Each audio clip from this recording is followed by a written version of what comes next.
ओम साई राम साईं भक्तों। आज साईं बाबा ने अपने सभी बच्चों से कहा है, जब इंसान मर जाता है तो क्या लेकर जाता है अपने साथ, और कोई लेकर गया है क्या अपने साथ? नहीं जाता।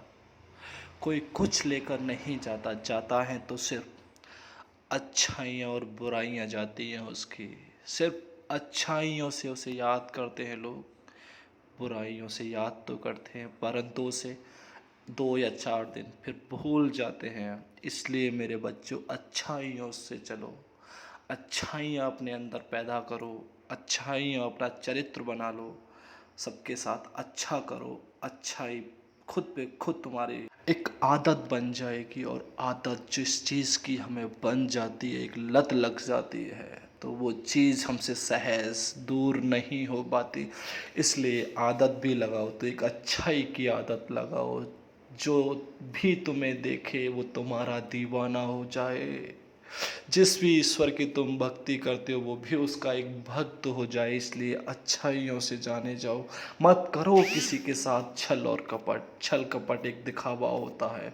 आज तुम किसी के साथ छल कपट करोगे, कल तुम्हारे साथ छल कपट पैदा खुद पे खुद हो जाएगा, तुम्हारे साथ भी छल कपट ही होगा। क्योंकि अच्छे का अंत अच्छा होता है और बुरे का अंत भी बुरा ही होता है।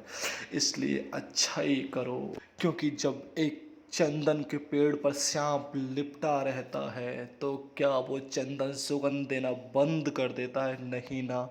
वो उस सांप को भी सुगंध देता रहता है, अपनी महक देता रहता है उसे, और महक से ही प्रभावित करता रहता है, उसे अपनी ओर आकर्षित करता है। जबकि उसको खुद सांप ने जकड़ रखा है, वो फिर भी उसे महक ही देता है। अच्छाइयाँ जब तुम्हारे अंदर होंगी तो तुम्हारी कोई कितनी भी निंदा क्यों ना करे, तुम उसकी निंदा कभी नहीं करोगे।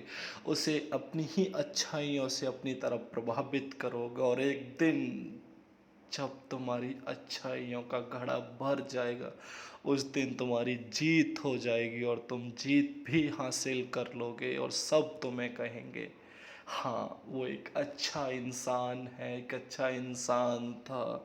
यही हमारे साथ जाता है, और इसी से हमारे संस्कार बनते हैं, और यही हमारे अगले जन्म का नसीब बन के उभरता है। यही अच्छाई हमारा अगले जन्म की नसीब बन जाती है, और अगले जन्म में भी हमें इन अच्छाइयों के कारण ही हमें ईश्वर की भक्ति मिलती है। अगर हम बुरा करते हैं तो इस जन्म तो नहीं भक्ति मिलती, और अगले जन्म भी नहीं मिल पाती है हमें भक्ति, और उस जन्म भी हम भक्ति से वंचित रह जाते हैं। ईश्वर की शरण नहीं पहुंच पाते, हम दूर हो जाते हैं ईश्वर से। ईश्वर तभी हमारे साथ होते हैं जब हम अच्छा कर्म करते हैं। कभी कभी मेरे मालिक, मुझे तो ऐसा ही लगता है ये तुम्हारा संसार, ये तुम्हारे दुनिया इस सच्चाई को ही भूल चुकी है, सच्चाई से भटक चुकी है, और सब अंधकार में जा रहे हैं यार। मतलबी हो गए हैं सब लोग, हर एक लोग मतलबी हो गया है। ऐसा क्यों हो मालिक? क्या तुमने इस दुनिया को दिल नहीं दिया है, पत्थर बना दिया है तुमने इस दुनिया को? इतनी पत्थर, इतनी मतलबी क्यों हो गई है? हर लोग मतलब से ही जीता है, मतलब के लिए, इस पेट के लिए दूसरे इंसान का कत्ल कर देता है, लेकिन फिर भी उसका मतलब पूरा नहीं होता। फिर भी यही डोलता रहता है कि मैं अब अपना दूसरा मतलब कैसे सिद्ध करूं।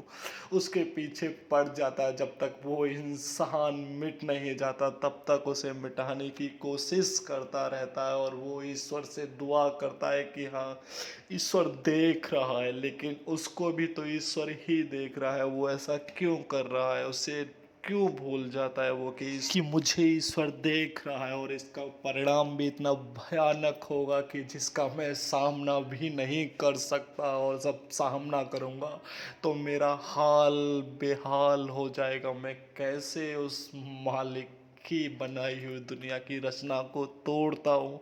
क्यों मैं अंधकार में फंसता हूँ? एक बार जब एक शिकारी शिकार करने गया था तो उसके पास 3 तीर थे, 3 बाण थे, तो उसने पहले बाण से संकल्प लिया था कि मैं इस शिकारी का इस शिकार को कर लूँगा, लेकिन वो उसका खाली चला गया।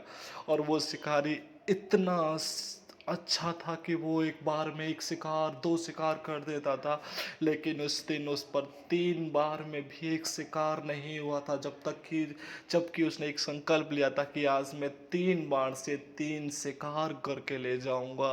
और तीनों शिकार को उनको करने पहुँच गया जिनके नसीब में उस दिन मृत्यु तो थी ही नहीं। तो वो कैसे कर लेता? और यही दुनिया का हाल है, दुनिया भी भूल जाती है कि जब तक ईश्वर नहीं चाहेंगे मैं इसे ना बना सकता हूँ ना मिटा सकता हूँ। लेकिन उसे मिटाने के लिए लोग आज खुद मिटने के लिए तैयार हो जाते और मिटते रहते हैं। कभी किसी के पास जाते, कभी किसी तांत्रिक के पास जाते, कभी किसी मुल्ला हकीम के पास जाते कि इसके साथ ये कर दो, इसके साथ वो कर दो, इसने इतनी तरक्की कैसे की बाबा, इसको नीचे गिरा दो। क्या तुम किसी को नीचा गिराओगे? तुम तो खुद नीचा गिर चुके हो उसी मुल्ला हकीम की नज़रों में जाके। जब जिस वक्त तुमने उससे बोला था कि इसके लिए इसे ये कर दो, इसे इस शक्ति से बांध दो, तुम भी तो उसी वक्त उसकी नज़रों में गिर गए थे जिस वक्त तुमने उससे बोला था। मत गिरो किसी की नज़रों में।